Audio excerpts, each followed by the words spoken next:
Deciding to raise chickens is the first step on a rewarding journey, one that connects you more closely to your food, offers a touch of country life, even if you're in a suburban backyard. The simple pleasure of watching hens forage in the grass, hearing that gentle clucking collecting freshly laid eggs each morning, it's an experience that brings immense satisfaction. For many beginners, this isn't just about producing food. It's about embracing a more sustainable and self-sufficient lifestyle. Chickens are personable creatures with quirks and personalities. They quickly become more like pets than simple livestock. They provide a wonderful educational opportunity for families, teaching children about responsibility, teaching them the cycles of life, showing where their food truly comes from. Raising chickens is a practical, smart choice for small-scale farming. The initial investment is relatively low compared to other livestock. The learning curve is gentle for a complete novice. Chickens turn kitchen scraps and feed into nutrient-dense eggs that taste far superior to grocery store options. Direct access to fresh, wholesome food motivates many new keepers. It brings a sense of security knowing what went into your food. The first exciting decision you'll make as a new chicken keeper is choosing which breeds to raise. With hundreds of varieties out there, this choice can feel overwhelming, but focusing on a few key traits will simplify things. For beginners, the most important characteristics to consider are temperament, egg production, hardiness. Docile and friendly breeds are much easier to handle. Look for breeds known for their calm nature, like the Buff Orpington, which honestly is often called the golden retriever of the chicken world due to its gentle disposition. Buff Orpington, Rhode Island Red, White Leghorn, side by side with key traits.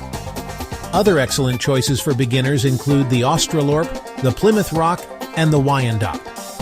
Egg production is another critical factor, as, let's face it, most beginners are eager to start collecting fresh eggs.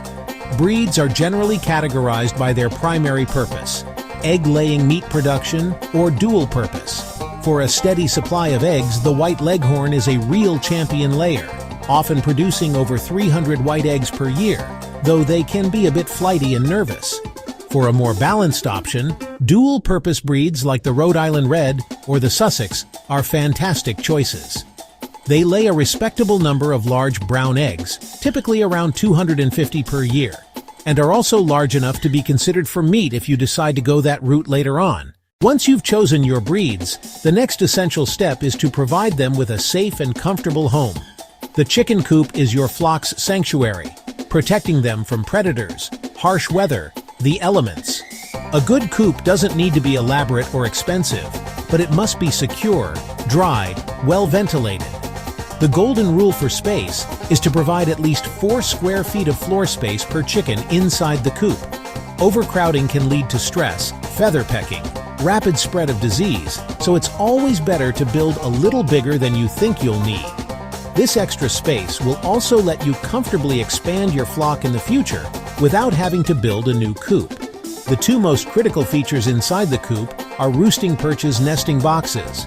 Chickens naturally prefer to sleep off the ground, so you must provide roosts for them to perch on at night. These should be about 2 to 4 inches wide with rounded edges to be comfortable for their feet, and they should be positioned higher than the nesting boxes. Plan for about 8 to 10 inches of roosting space per bird. For nesting boxes, the general rule is 1 box for every 4 to 5 hens. These boxes should be about 12 by 12 by 12 inches, placed in a quiet, dark corner of the coop to give the hens a sense of privacy and security when they're laying. Establishing a consistent daily routine is the key to successful chicken keeping. It'll help you quickly notice anything amiss with your flock. Start morning chores by opening the coop, letting chickens out into the run. Give a quick visual health check as they emerge. Look for bright eyes. Look for active behavior. Look for a smooth gait. Inside the coop, check food levels. Check water levels. Refill feeders and waterers with fresh supplies. Water is critical. Chickens can dehydrate fast. Dehydration immediately impacts health and egg production. On hot days, check and refill water more often. Add ice cubes to the water to keep it cool. Diet is the fuel for health and egg laying. Provide a high-quality commercial layer feed as the basis. The feed supplies protein. The feed supplies calcium. The feed supplies vitamins. The feed supplies minerals. Keep complete feed available all day. Supplement with vegetable scraps. Supplement with leafy greens. Supplement with scratch grains scattered in the run. Encourage natural foraging. Keep treats under 10% of total diet. Laying hens require extra calcium for strong eggshells. Layer feed has added calcium but also provide crushed oyster shell in a small dish. One of the most exciting parts of your daily routine will be collecting the fresh eggs your hens have laid.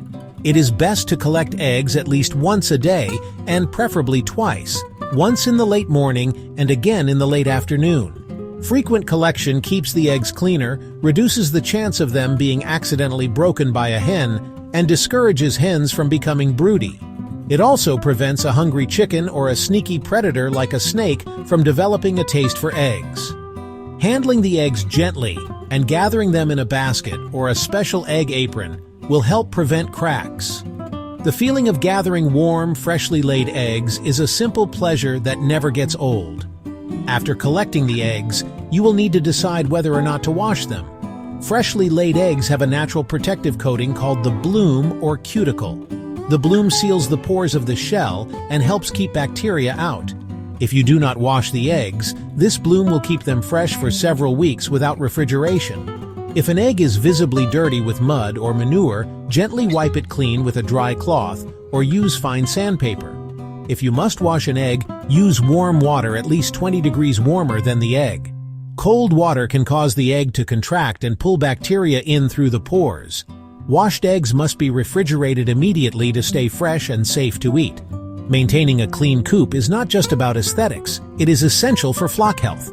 A dirty, damp coop breeds bacteria. As a chicken keeper, one of your most important roles is to be the guardian of your flock. Predators target chickens day and night. Hawks, foxes, raccoons, neighborhood dogs, even cats. The first line of defense is a secure coop with sturdy locks on doors and windows. Raccoons can open simple latches. Use two-step locks like a carabiner clip. Cover all ventilation openings and windows with half-inch hardware cloth. During the day, a secure covered run lets chickens enjoy fresh air and sunshine. The run should be fully enclosed, including a top cover of netting or wire to protect against aerial predators. To stop digging predators like foxes or weasels, bury hardware cloth at least 12 inches deep around the perimeter. Beyond predator protection, monitor the health of each bird regularly. Do a daily visual check and perform a hands-on health check at least once a month. Gently hold the bird and examine it from head to toe. Check the eyes. They should be clear, bright, and free of discharge. The nostrils should be clean and dry. Look at the comb and wattles. Healthy hens have vibrant red combs, free of scabs or spots. A pale or purplish comb can be an early sign of illness. Part the feathers and inspect the skin and vent area for mites. As you gain confidence and experience in raising chickens, you might find yourself wanting to expand your flock. Perhaps you started with 3 hens and now want to enjoy a more colorful egg basket, or you have discovered a local demand for fresh eggs. Growing your flock can be a simple process, but it requires careful planning to maintain a harmonious and healthy environment. The best way to introduce new birds is to quarantine them for at least 30 days. Keep them in a separate coop and a separate run, completely isolated from your existing flock. This quarantine period is crucial for observing the new birds for any signs of illness or parasites. After quarantine, integrate slowly and carefully to minimize stress and fighting. Chickens have a strict social hierarchy. The pecking order and new birds are often seen as intruders. Place the new chickens in a crate or a sectioned-off area within the main run for a few days. This lets the old and new flocks see each other without contact. After a few days of visual introduction, try letting them mingle preferably at night when they are roosting and calmer. Provide extra food stations, extra water stations, and plenty of space to reduce competition as they establish a new pecking order. If you're considering turning your hobby into a small business, keeping detailed records is absolutely essential. Track all expenses from day one. Cost of chicks, feed, bedding equipment. You should also keep a daily log of egg production, noting how many eggs you collect each day. Use that data to calculate cost per dozen and set a fair, profitable price. Records also help monitor flock health and productivity, identify best layers, and flag sudden drops in production that might signal issues.